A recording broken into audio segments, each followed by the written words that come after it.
Presiden Joko Widodo setuju bila hukuman mati diberlakukan bagi para koruptor. Pemerintah bahkan akan menginisiasi revisi Undang-Undang Tindak Pidana Korupsi jika aturan hukuman mati tersebut menjadi kehendak rakyat.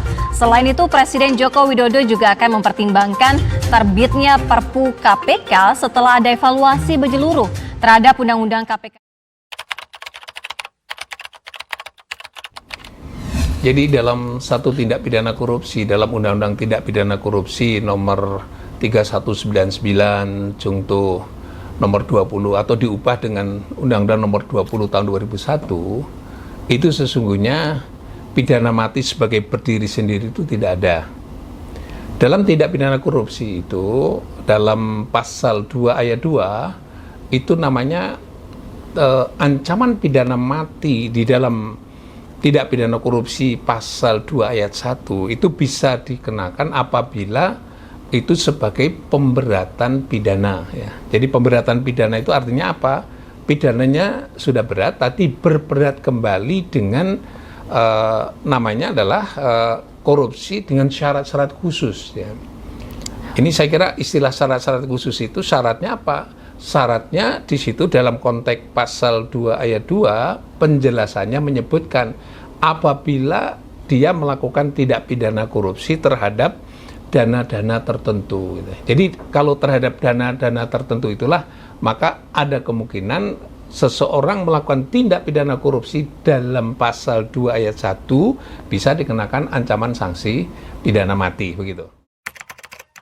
Hanya pemberatan, bukan tindak pidana utama ya. Ini lain hanya dengan pasal 340 KUHP itu utama ya sebagai pidana mati ya. Ini agak berbeda sedikit ya. Kalau pasal 340 KUHP itu pidana mati sebagai pidana utama pokok begitu yang dimuat di dalam ancaman pidana yang pokok. Nah, sedangkan di dalam tindak pidana korupsi itu pidana mati itu hanya dijatuhkan sebagai pidana pemberatan. Nah, untuk menjadi pidana pemberatan memang harus ada syarat-syaratnya.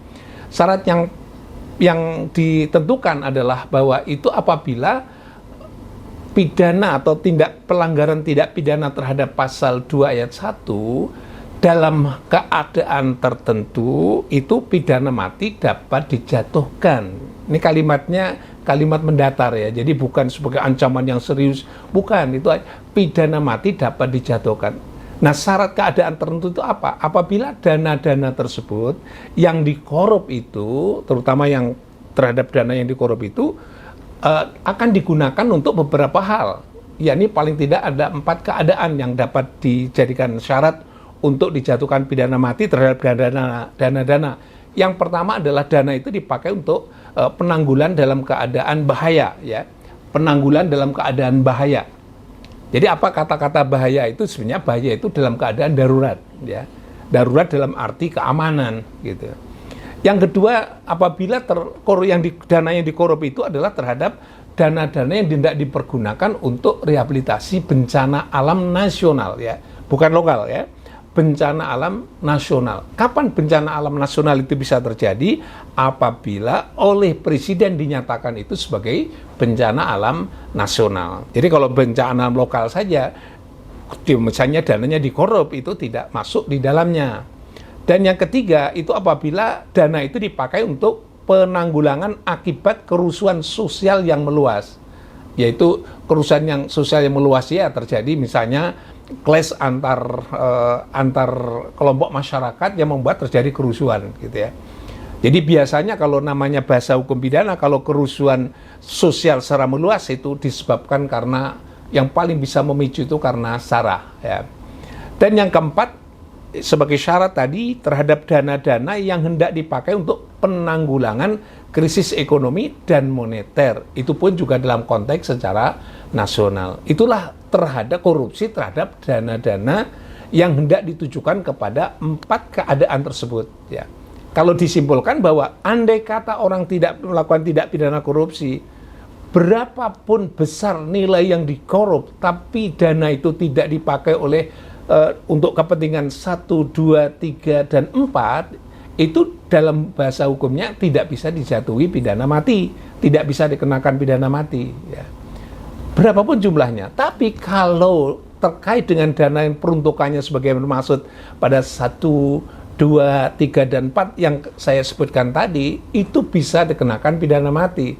Kalau dipakai logika ya, berapapun jumlahnya yang dikorup itu, gitu ya.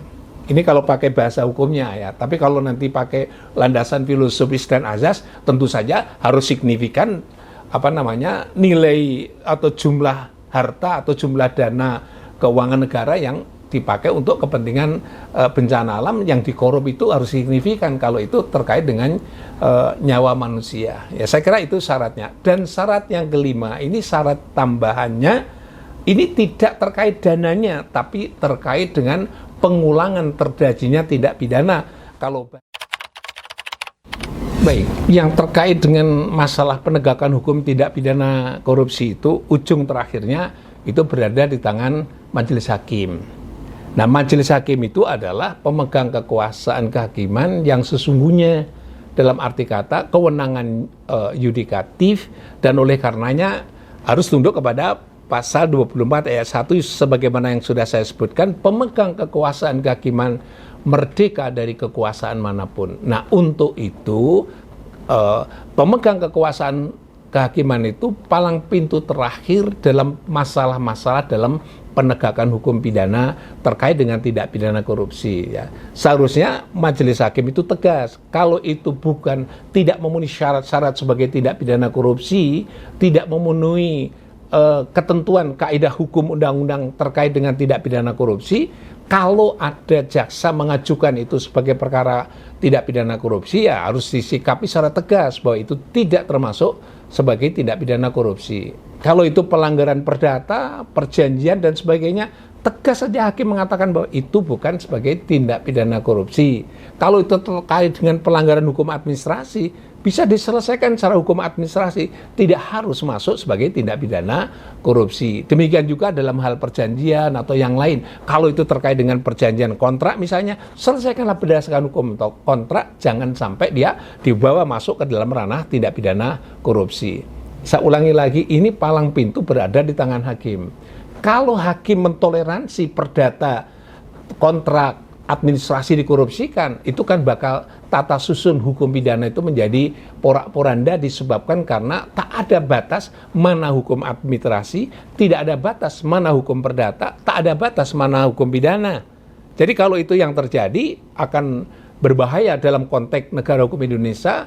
Karena apa? Karena semua hal yang terkait dengan hubungan dengan keuangan semua diselesaikan dengan perkara korupsi atau dengan undang-undang tidak pidana korupsi. Padahal domainnya itu berbeda-beda. Ini catatan yang penting buat seluruhnya, terutama mahasiswa, dosen, dan juga penegak hukum. Ya, mari kita tegakkan hukum itu secara baik dan benar, bersendikan kepada yang disebut sebagai tegaknya kekuasaan kehakiman yang merdeka dari kekuasaan manapun. Demikian, terima kasih.